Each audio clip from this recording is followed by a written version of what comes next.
Hi, I'm your host, Jürgen Strauss from Innova.Buzz, and I'm really excited today to welcome to the Innova.Buzz podcast all the way from Ann Arbor in Michigan, the USA, Dr. Aaron Ahuvia, who's a marketing professor at the University of Michigan-Dearborn and the world's most cited expert on brand love. Welcome to the Innova.Buzz podcast, Aaron. It's a great privilege to have you here as my guest. And Jürgen, it's a great privilege to be on your show. I really appreciate the opportunity. Wonderful. Now, your recent book, The Things We Love, How Our Passions Connect Us and Make Us Who We Are, sounds a really fascinating title. It explains what brand love is, why you're the expert in it, of course, and what causes it, while putting brand love in the context of other things we love, such as activities, places, and anything else that isn't the person, although there is an aspect in there that relates to how we connect our love of things to our love of some of our loved ones, if you like, people. So before we start talking about all those things and digging into that, because I'm really fascinated by this topic and looking forward to chatting with you on that, before we do that, what's the impact you're making in the world today, Aaron? Oh, I've been doing a lot of speaking engagements and also working with companies on how they can really generate love for their brands and also how to measure love for your brand, because you want to track what you're trying to achieve, and that's an important part of it as well. Fascinating. Well, that's certainly different to how we treat our love for people, right? We don't necessarily measure that, although there is the "I love you more" kind of aspect to it, isn't there? Yeah. Well, it is quite different. When you love a brand or a product, love evolved actually in animals. One of the things that many people find interesting is that humans aren't the only species that have love. In animals, we call it bonding, but it's basically the same thing at a neurological level. And love evolved in animals for the purpose of motivating parents to take care of their children, motivating parents to take care of each other, motivating friends to work together in effective teamwork. So love has all these functions, but they're really just between people. It's much more of a natural fit because that's what it evolved for. However, when we were evolving as humans, we didn't have a lot of things. We didn't live in a consumer culture like we are in now. So now that we're confronted with this consumer culture, our brain is kind of scrambling. How is it supposed to deal with all of this stuff out there that it didn't used to be there? And so it takes mechanisms like love, or interestingly, like hunger is another one. It takes these ancient mechanisms and kind of applies them to the things we have around us. So it's a little bit more of a force fit. People do love things. It's not quite natural and obvious and easy the way it is with loving people. That creates a challenge for managers who want consumers to love their products and brands. And that's why we need something like measuring. You got to measure the love for a product or a brand, because you've got to engineer it in a much more conscious way. Whereas you don't need to measure the love for your family because, it just happens. It kind of flows naturally. Yeah. Why do you think that people become, because you referred to the neurological science and evolution reasons why love evolved in animals and humans. Why do you think we become emotionally attached to things, to physical objects? It's not natural and easy for your brain. Your brain actually has a series of mechanisms, probably more than one, on a non-conscious level. These are completely unconscious mechanisms.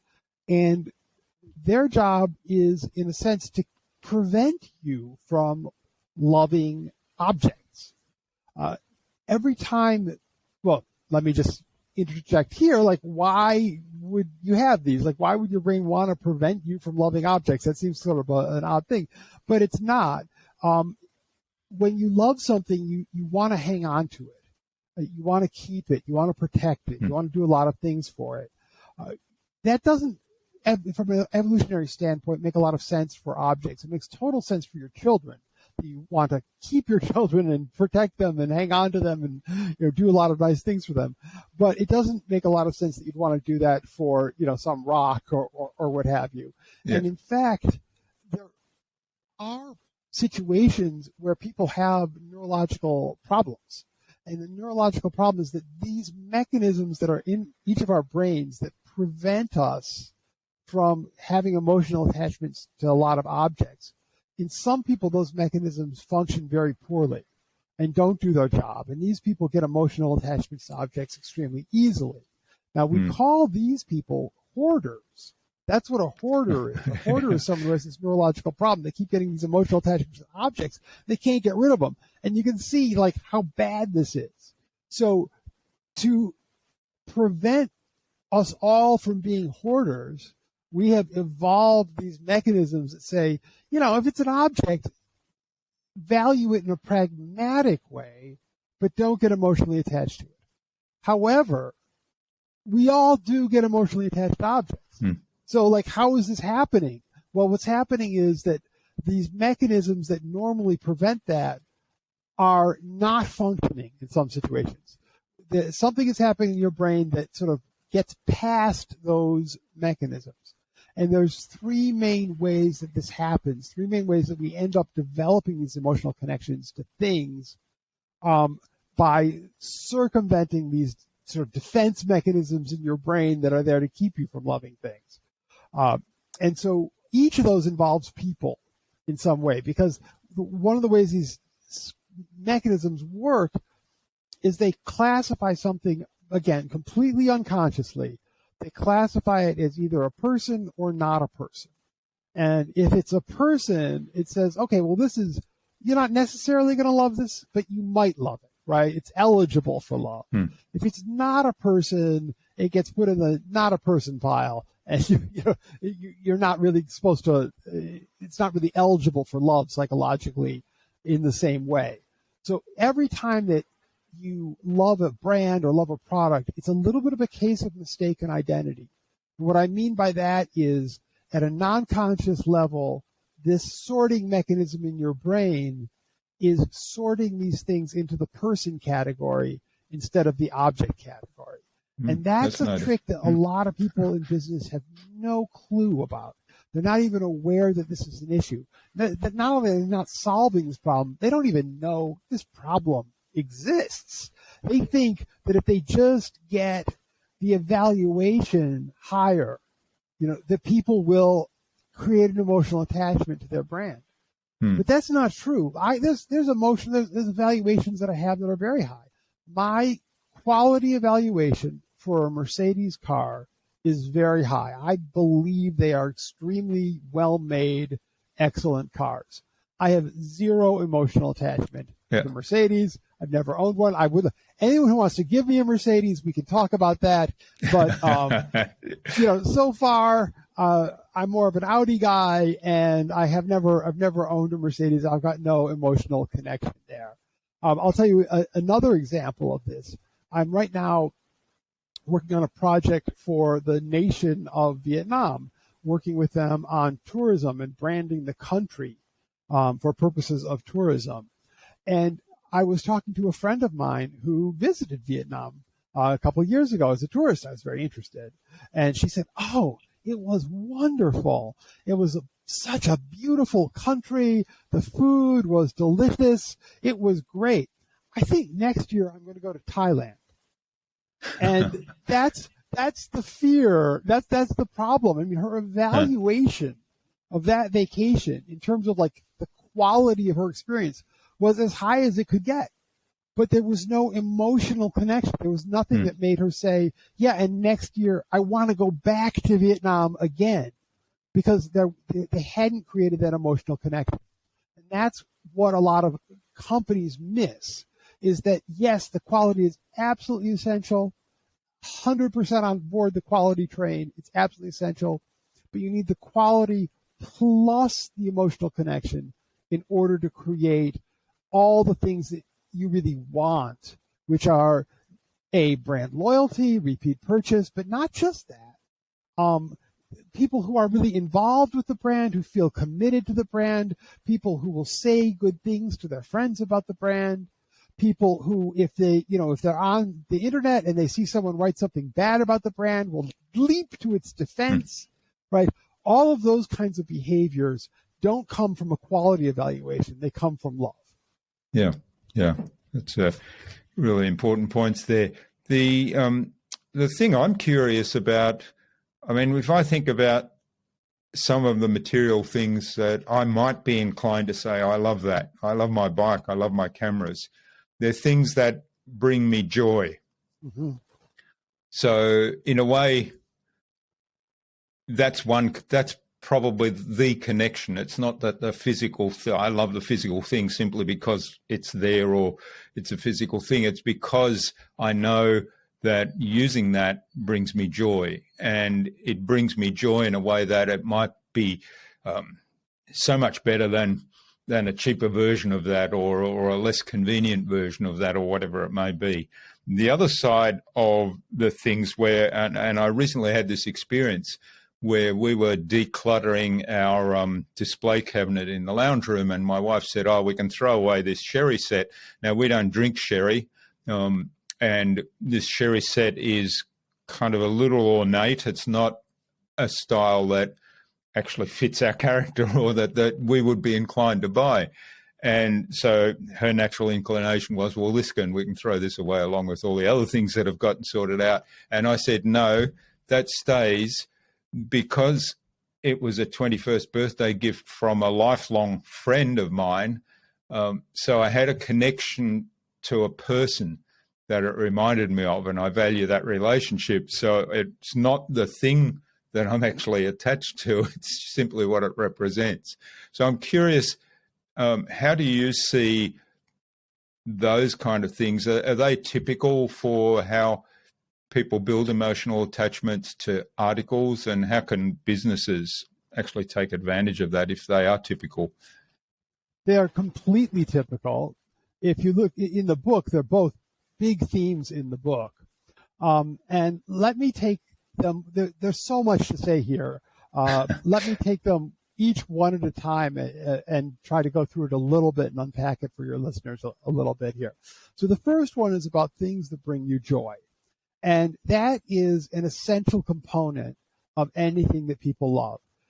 If you think of something like life insurance or other types of insurance, even if people think the quality of their life insurance is very, very high, I've done many interviews where I talk to people and say, just, tell me about something that you love. And it could be an object, it could be an activity, anything. Just tell me about what it is. Nobody's ever brought up insurance. No, at all. It just doesn't happen. In order to love something, there has to, in addition to the quality, there has to be a positive experience that's part of it. And it's that experience that makes you say you love that thing. And I'll give you an example that I think clarifies this a lot. So I interviewed two different women. Both of them talked about their athletic shoes. One of them said she loved her athletic shoes. The other one said she thought they were great athletic shoes, but didn't really love them. What was the difference? The woman who loved her athletic shoes enjoyed the process of exercising. So while she was wearing them, she was having a good experience. And so she said, I love my athletic shoes. They're connected with this positive emotion, positive experience that I get. The other woman who said, they're good, but I don't love them, she said, I don't like exercising. I don't like what I'm doing when I'm wearing them. What I do like is I like the fact that it makes me look good afterwards. So what I love is I love being in shape. I love looking good and being healthy, and I love being in shape. But I don't love exercising. That's a means to an end. And what we say with people all the time, this is cliche, does the person love the other person, or are they just using them? If the product gives you, even, it doesn't have to be a barrel of monkeys all the time, but if it gives you positive experiences, then people will say, I love this product. If the product is just a tool, then it's like you're just using it as a tool. You don't love it, you're just using it. And so part of the thing that people need to do, managers need to do, if they want people to love their brand, is they've got to get the quality right, and then they have to have it give some kind of a positive experience. They have to look at the user experience. So that's one point.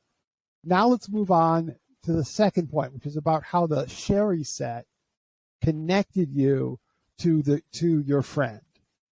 I'm going to quote a great consumer researcher, Russell Belk, who also has done research in this area, and he says that when you start out talking to someone about a Sherry set or something else that means a lot to them, at the beginning of the conversation, it always seems like it's a person-thing relationship. So it's a relationship between you and this Sherry set. However, when you talk to them in more detail, it always turns out to be person, thing, person. So you're the person, the Sherry set is the thing, and then your friend who gave it to you as a gift is the other person. So it's this person, thing, person relationship. It acts as a way of connecting you to another person. And this is super common with the brands and the products we love. And if you'll recall, a couple of minutes ago, I was talking about the sorting mechanism in your brain that says love is for people. What's happening here is that your brain, again, unconsciously, has taken the Sherry set and your friend, and it's bound them up into a single unit. And so when you look at the Sherry set, you see it as sort of part of this combined unit with your friend. It's part of your friend. And as a result, your brain gives it this emotional connection. It treats it as if it is a person because it's seeing it as part of this person who you have this relationship with. And so that's what gives it the emotional impact. So for brands or products, one of the things they need to do is they need to get their brand to be associated with the person that the consumer has a positive feeling about. A lot of brands do this. I've done interviews recently with people who own Ferraris and are, Ferrari owners. Now, you got to be a pretty big fan of Ferrari to lay down that amount of money on a car. Every one of them that I've interviewed, it's fascinating to me. They really admire Enzo Ferrari, the founder of the company.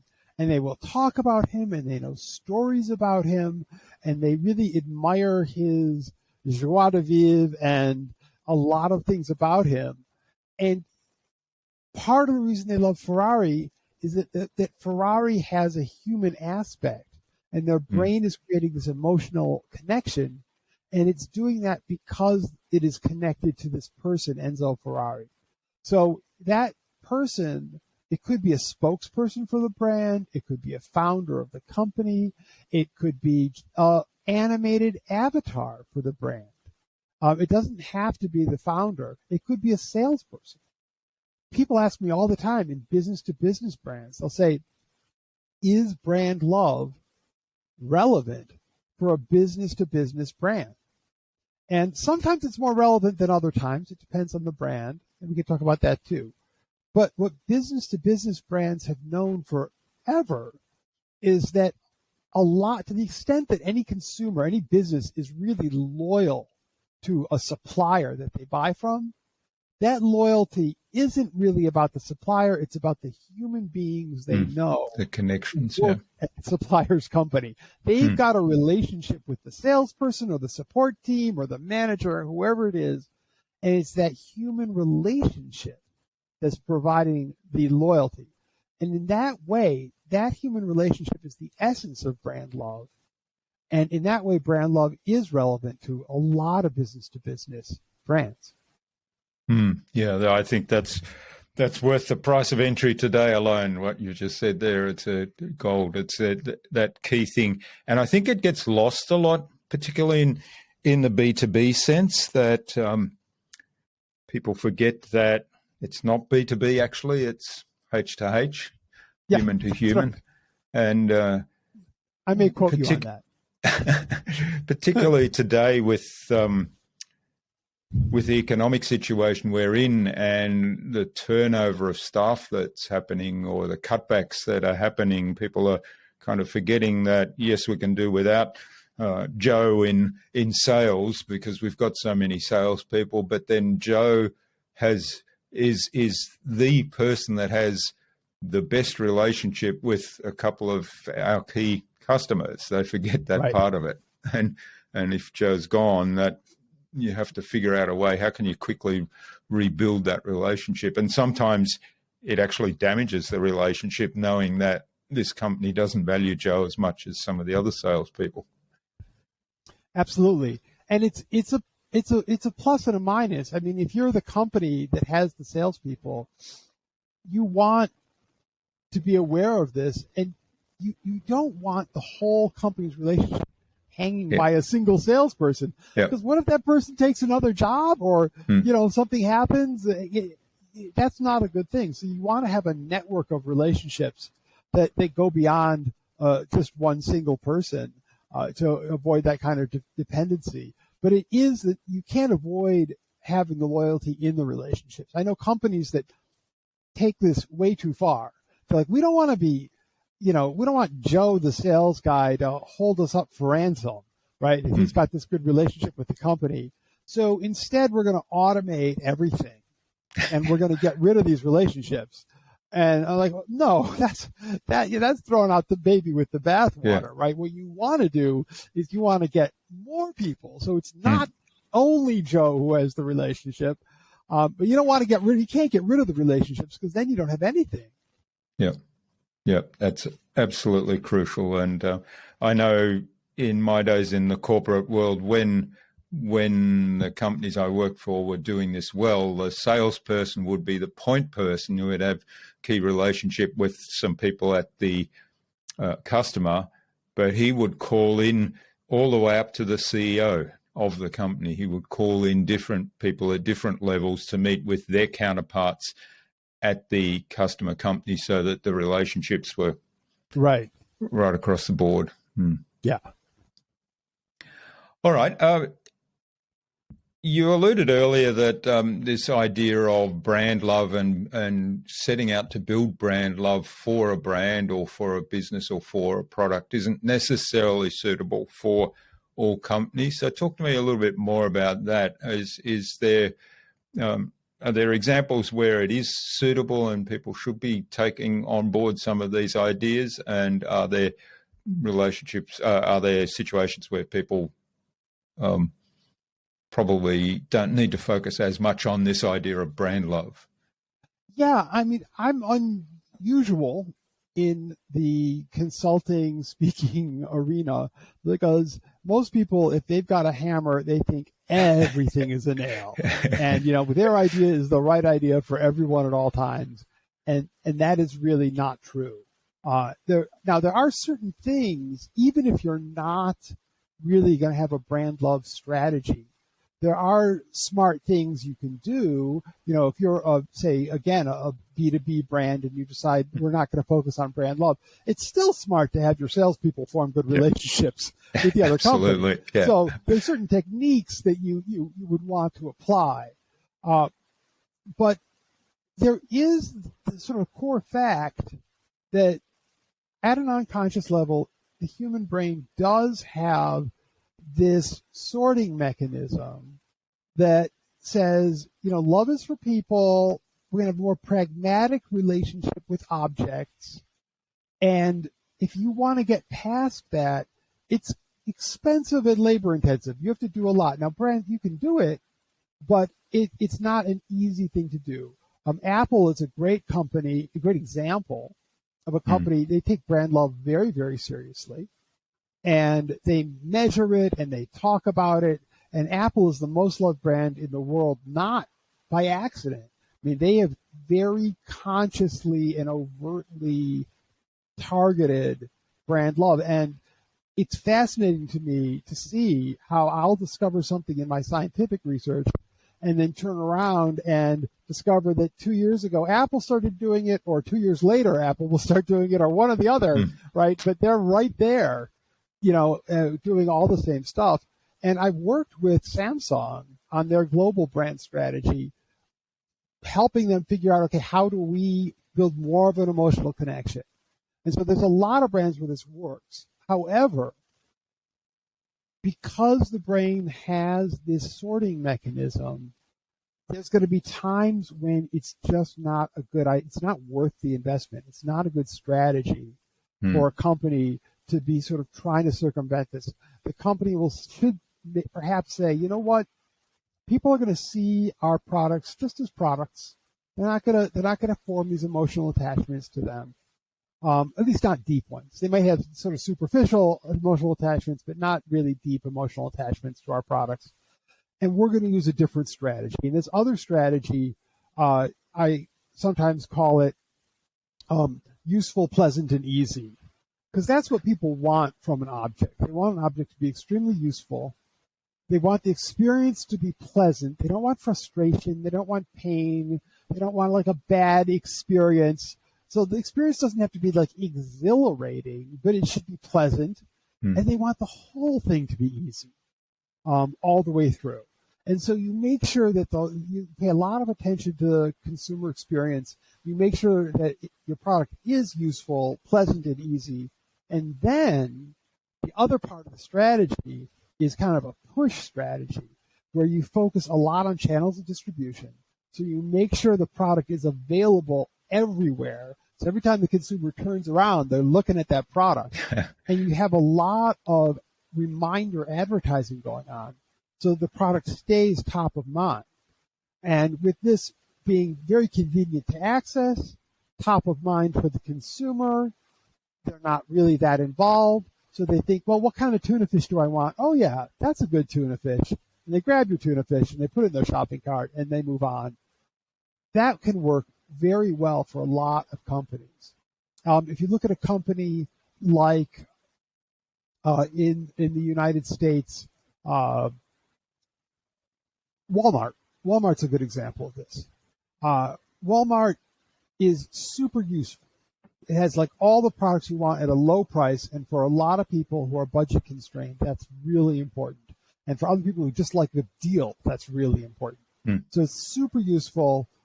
It could be a little more pleasant. It could be a little bit more easy, but there's a Walmart near you, so it's got the convenience thing. It does a fair amount of advertising to keep things top of mind, and they're a very profitable company.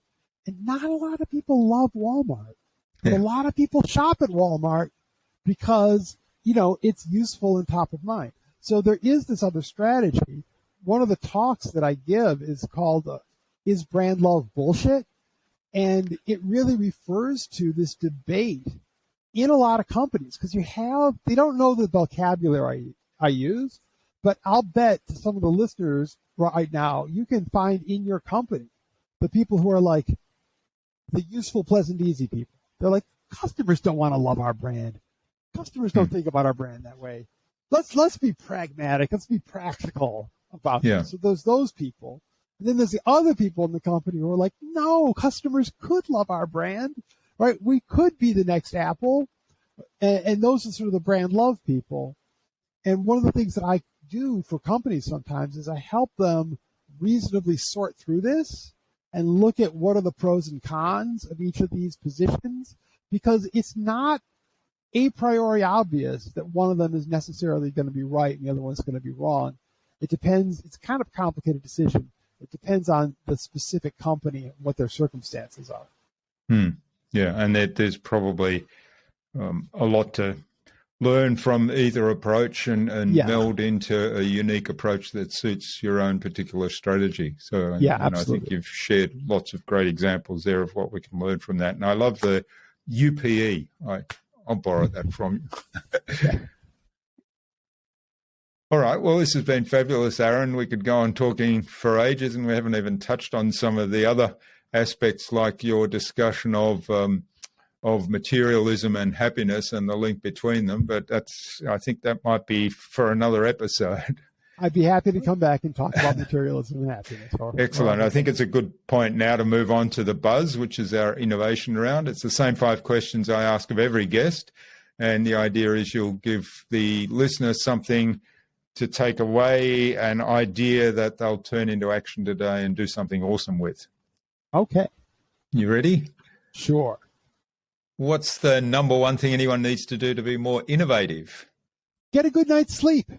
Absolutely. You mentioned my research on materialism and happiness. I have 2 main strands of research, one on brand love and the other is on happiness. And the research on happiness is equivocal, that sleep is so undervalued. If you get a good night's sleep every night, you will be smarter. There is no difference between give someone an IQ test. There's no difference between a stupid person and a tired person. So get a good night's sleep, and it's particularly hard for people, often men, not only, but often men, often of my generation, but again, not only, who are raised with this absolutely unfounded belief that sleep is for wimps. And if you're like a strong guy, you don't need that. You train your body to live on 4 hours sleep.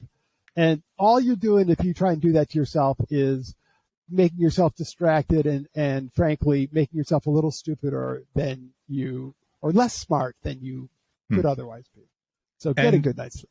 And unhealthy. And there is a whole another episode on that whole answer, because I've recently really focused on my sleep, and I did it because I spoke to some sleep people on the podcast, and I thought, yes, they make lots of good points. They were talking essentially along the lines of what you've just shared. But what I've found is I've started losing weight. I've started being much more alert. Since I've gotten my sleep patterns in order, I haven't needed any daytime naps. I've been exercising much more robustly. I just feel better all around. It's amazing the difference it makes. So, yeah. I really believe that if you're in a developed economy where, starvation is not at the doorstep for people, for most people, fortunately, if we could do one change that would increase the happiness of the population, frankly, just get people to go to bed on time. That would be like the single biggest thing we could do to improve people's happiness. Excellent. All right. What's the best thing you've done to develop new ideas? So the origin of new ideas, I'm one of those people, for better or worse, that has no problem with that. I don't need to have a technique to think of new ideas. They come very, very easily to me. However, there's the whole developing them. That's the challenge, right? You have a lot of ideas, but how do you really curate them, figure out the right ones, and turn them into something that's really useful? I've learned that you need to just talk to a lot of other people about them, do a lot of networking, and get other people's opinions and perspectives. And one of the things that stops some people from doing this is they have an excessive fear that other people will steal their ideas. My experience is, I'm sure it's happened in the history of mankind sometime that someone's stolen somebody else's idea. I've never seen it happen. I see all the time people who could benefit from sharing their ideas. I've never seen a case. And what you find is that you've got this idea. You're so worried. It's so beautiful. It's so brilliant. Someone's going to steal my brilliant idea. And then you share it with other people. Not only do they not steal your brilliant idea, they often don't think it's that brilliant of an idea. So you find a lot of ways to improve your idea. So it's really a little bit of ego, a little bit of excessive arrogance and vanity if you think that everyone else is out to steal your idea.